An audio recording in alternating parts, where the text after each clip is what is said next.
नमस्कार, मैं शिवानी पुंडी सरस्वती शिशु मंदिर Saket junior high school Basant Vihar से एक बार फिर से आपका इस YouTube चैनल में स्वागत है। हम सब भगवान के द्वारा बनाई हुई एक सुंदर कृति हैं। जिस प्रकार मनुष्य की विशेषताएं होती हैं कि उसमें सोचने और समझने की शक्ति होती है, उसी प्रकार प्रकृति के द्वारा दिए गए पक्षी भी हमें बहुत ही सुंदर कृति है जो हमें प्रकृति के द्वारा मिली है।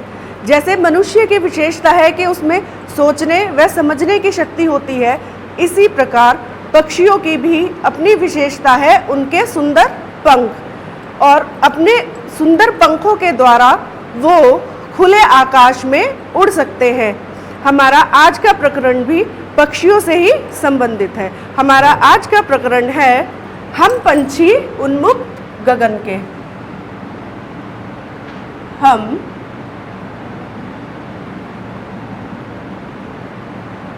पंछी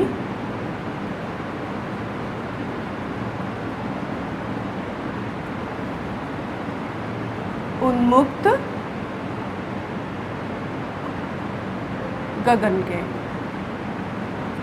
हमारा आज का टॉपिक है हम पंछी उन्मुक्त गगन के। हम पंछी उन्मुक्त गगन की कविता के रचयिता शिव मंगल सिंह सुमन है, जिनका जन्म 5 अगस्त 1915 को उन्नाव उत्तर प्रदेश के उन्नाव जिले के जगेरपुर नामक ग्राम में हुआ था। उन्होंने MA PhD तक की शिक्षा ग्रहण की। उसके बाद उन्हें काशी विश्वविद्यालय हिंदू विश्वविद्यालय के द्वारा D.Litt की उपाधि से भी सम्मानित किया गया। उन्होंने बहुत सी कविताएं जैसे मिट्टी की बारात, हिल्लोल, कटे अंगूठे की बंधनवार आदि कविताओं की रचना की है। उन्हें पद्मश्री, पद्म भूषण, सोवियत लैंड नेहरू पुरस्कार से भी सम्मानित किया गया है और 1993 में भारत सरकार द्वारा उन्हें भारत भारती पुरस्कार से भी सम्मानित किया गया है। 27 नवंबर 2002 को उन्होंने अपनी अंतिम सांस ली। उनकी हमारी उदिता पुस्तक की पाठ 16 की कविता हम पंछी उन्मुक्त गगन की, जिसमें उन्होंने पक्षियों के दुख के बारे में बताया है कि उन्हें अगर हम बंद पिंजरे में रखेंगे तो उनके मन में कैसे कैसे सवाल और कैसे कैसे विचार, कैसी उनकी भावनाएं हो जाती हैं। हम पंछी उन्मुक्त गगन के पिंजर बंद ना गा पाएंगे, कनक तीलियों से टकराकर पुलकित पंख टूट जाएंगे। इन पंक्तियों में कवि पंछियों की बात को कहते हैं कि हम पंछी उन्मुक्त गगन के, यानी कि पक्षी कहते हैं कि हम तो खुले आकाश में उड़ने वाले पक्षी हैं, हमें किसी भी तरह का बंधन बर्दाश्त नहीं है। हम किसी भी तरह के पिंजरे में कैद होकर अपना जो हमारा सुरीला संगीत है, हम उड़ते उड़ते जो हम गीत गाते हैं, हम वो पिंजरे में रहकर गा नहीं पाएंगे। कनक तीलियों से टकराकर पुलकित पंख टूट जाएंगे। कनक यानी कि सोना। पक्षी कहते हैं कि यदि आप हमें सोने के पिंजरे में भी रखेंगे और जो उसकी तीलियां, जो उसकी सलाखें होती हैं, सोने भले ही पिंजरा सोने का हो, उसकी तीलियों से टकराकर, उसकी सलाखों से टकराकर हमारे जो पंख हैं वो टूट जाएंगे और हम उड़ नहीं पाएंगे। हमें किसी भी तरह का पिंजरा अच्छा नहीं लगेगा, चाहे वह सोने का ही क्यों ना हो। हम बहता जल पीने वाले मर जाएंगे भूखे प्यासे, कहीं भली है कटुक निबोरी, कनक कटोरी की मैदासी। इन पंक्तियों में कवि कहते हैं कि हम बहता जल पीने वाले, हम कौन, यानी कि पक्षी। पक्षी कहते हैं कि हम किसी भी तरह के पिंजरे में नहीं रहना चाहते, हम तो केवल बहता जल, नदी और झरनों का जो लगातार बहने वाला जल है वो ही पीना पसंद करेंगे। और यदि हमें पिंजरे में रखा गया, भले ही हमें उस पिंजरे में सोने की कटोरी में मैदा, यानी कि एक तरह का आटा, मैदे की सोने की कटोरी में भले ही आप हमें मैदा रख के दे दे, हम वो नहीं खा पाएंगे। हम तो नदी और झरनों का बहता जल पीकर ही अपनी प्यास बुझा लेंगे और हम उसी में ही खुश हैं। यदि भले ही हम आकाश में उड़ रहेंगे, लेकिन हमें भले ही कटुक निबोरी यानी कि नीम की भले ही कड़वी निबोरियाँ ही क्यों ना मिले, हम वो ही खाकर अपनी भूख प्यास शांत कर लेंगे। लेकिन यदि आपने हमें सोने के पिंजरे में बंद करके सोने की कटोरी में हमें बहुत अच्छा पकवान भी दिया तो हम वो नहीं खा पाएंगे, हम भूखे ही मर जाएंगे।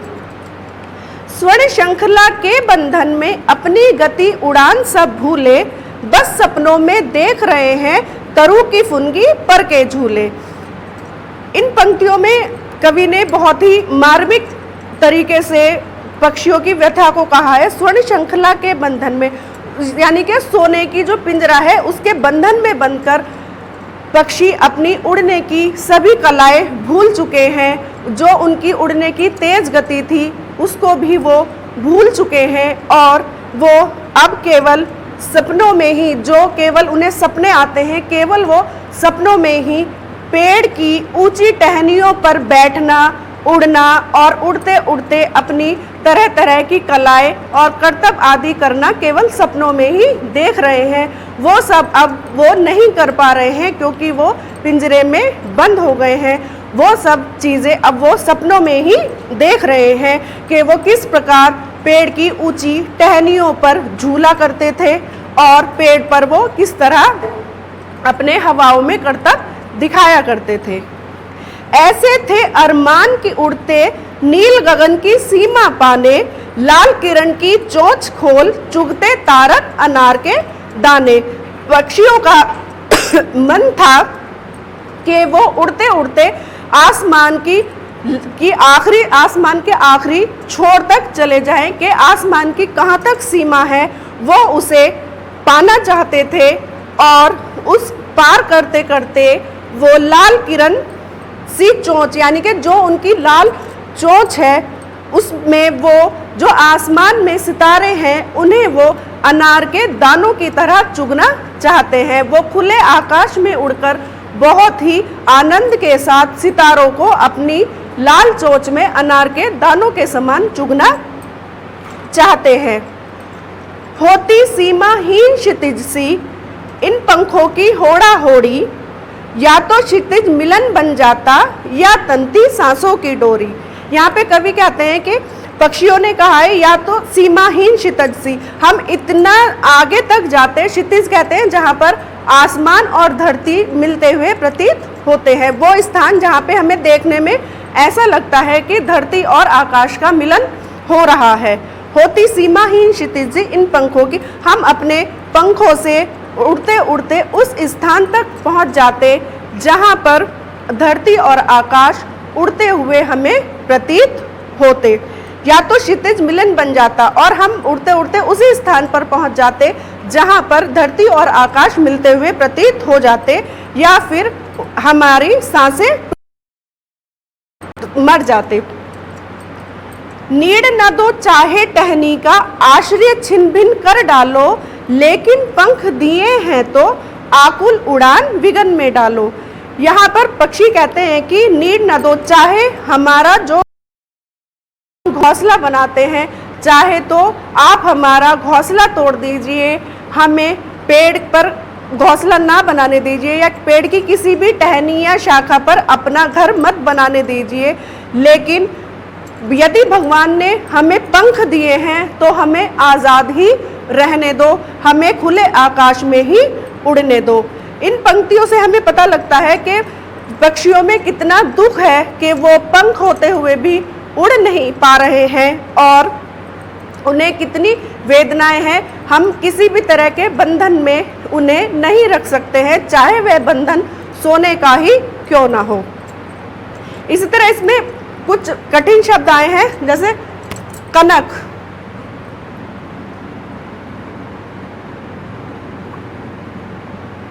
कनक का अर्थ है सोना। एक इसमें है उन्मुक्त।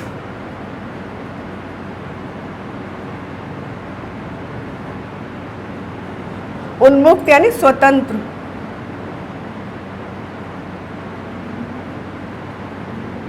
या आजाद।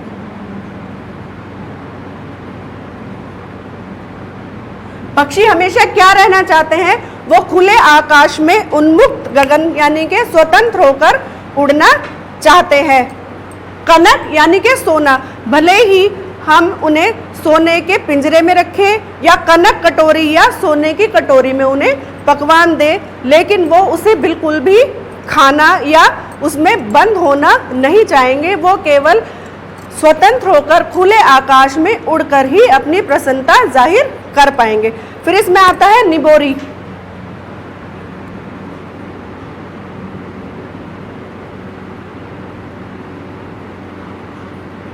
निबोरी यानी कि नीम का फल।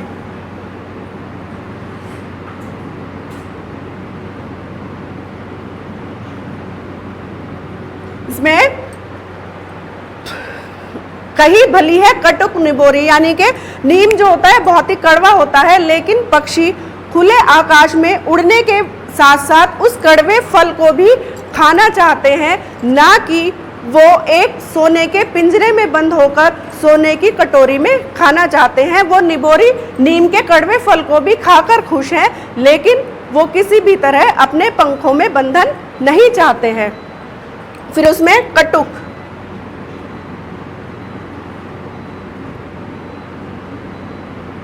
कटुक यानी कि कड़वी। फिर इसमें आता है गगन। गगन मीन्स आकाश या आसमान। वो स्वतंत्र आकाश, आसमान या गगन में उड़ना चाहते हैं। फिर है विघ्न। इसमें ना विघ्न, विघ्न यानी कि बाधा। वो अपने जो उनके उड़ने की कला है उसमें किसी भी प्रकार का विघ्न या बाधा नहीं चाहते हैं।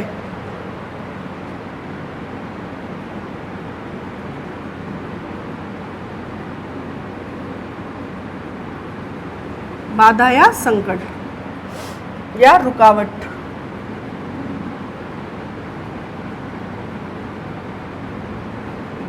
फिर उसके बाद आता है अरमान। क्या अरमान है सभी पक्षियों का? वो खुले आकाश में उड़ना चाहते हैं। उनका जो ऐसे थे अरमान की उड़ते नील गगन की सीमा पाने। उनका मतलब पक्षियों का अरमान है कि वो जहाँ तक खुले आसमान, जहाँ तक आसमान खत्म हो रहा है, ऐसा लगता है कि अब आकाश की सीमा समाप्त हो रही है, तो उन पक्षियों का अरमान है कि वो उस खुले आकाश की सीमा तक पहुँचना यानी कि उड़ना चाहते हैं। अरमान यानी कि अभिलाषा।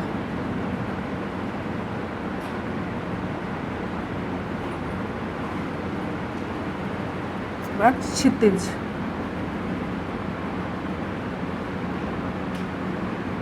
क्षितिज वह स्थान जहां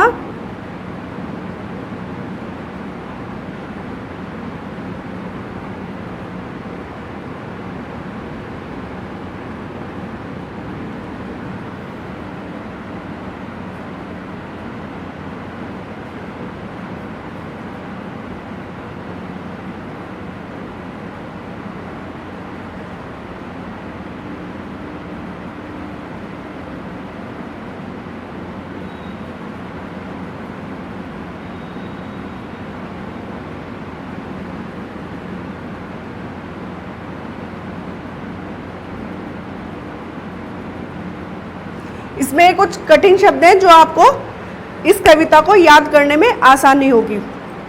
अब इसमें से हम कुछ बहुविकल्पीय प्रश्न भी बना सकते हैं। यहाँ पे किस की बात हो रही है, यानी कि किसके उड़ने की बात हो रही है? पक्षी के। तो इसमें पहला प्रश्न हमारा बन सकता है, पक्षी कहाँ उड़ना चाहते हैं या वो अपना झूला कहाँ डालना चाहते हैं?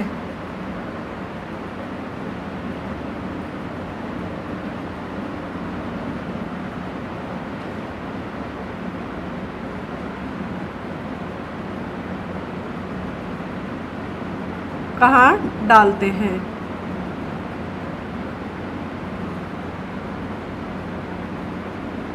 इसमें ये प्रश्न इससे संबंधित है, जैसे वो कह रहे हैं नीड न दो चाहे टहनी का आश्रय छिन कर डालो, यानी कि जो उनका आश्रय कहाँ पे झूलते थे पक्षी, पेड़ पर। तो इसमें ये इसका आंसर कि पक्षी अपना झूला कहाँ डालते थे। इसमें ऑप्शन ये दे सकते हैं आप, घर की छत पर,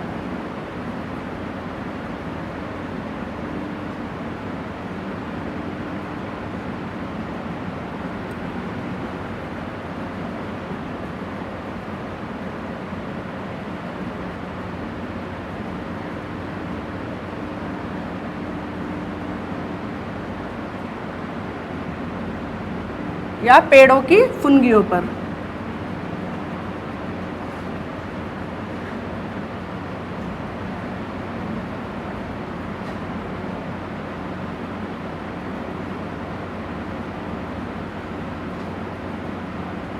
इसमें पहली इसमें आया है ना कि बस सपनों में देख रहे हैं तरु की फुनगी पेड़ों, तरु यानी पेड़ों की फुनगियों पर। वो अपना झूला कहाँ डालना, वो सपनों में कहाँ देख रहे थे अपना झूला डालना, पेड़ों की फुनगियों पर। तो इसका सही आंसर होगा हमारा पेड़ों की फुनगियों पर।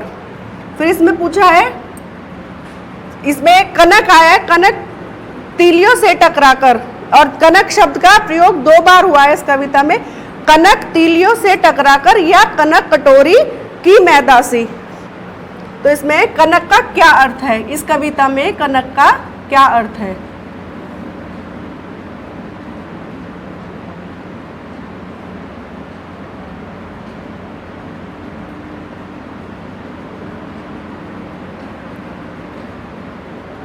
नंबर 1 सोना,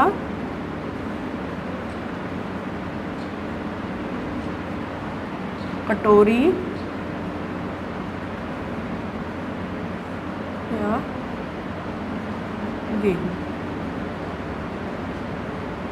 यहां कनक का मतलब है सोना। फिर आ गया हमारा तीसरा प्रश्न,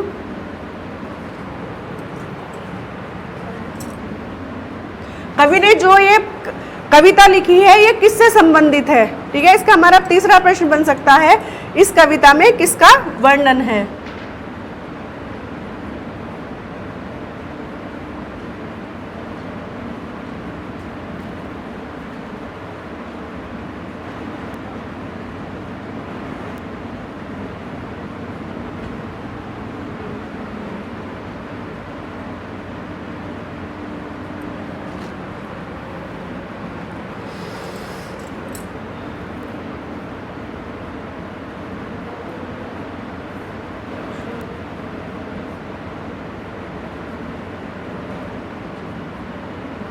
दूसरा मनुष्य का,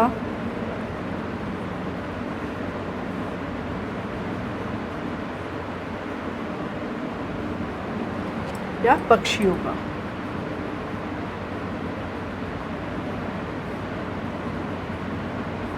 ये कविता हमारी किससे संबंधित है, पक्षियों से।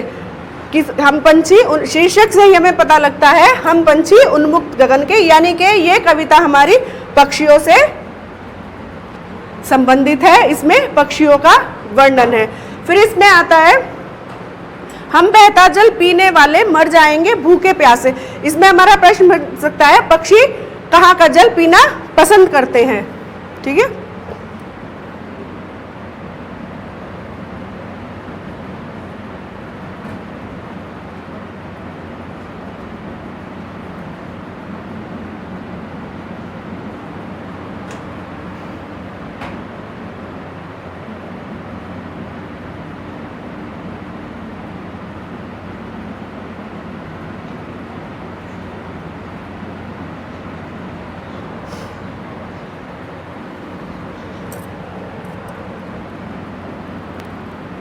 नल का,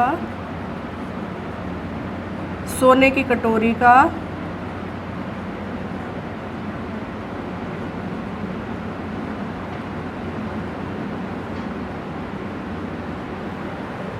या नदी झरनों का।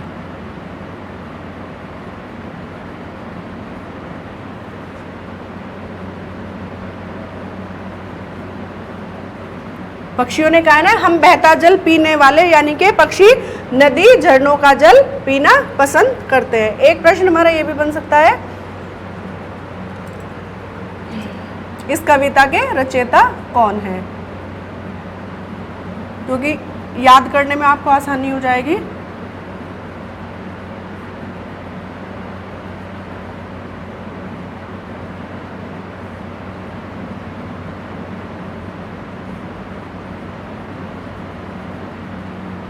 सुमित्रानंदन पंत,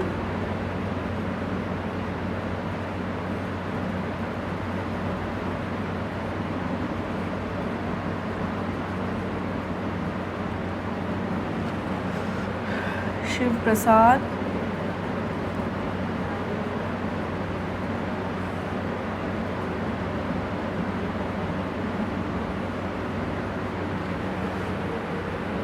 शिव मंगल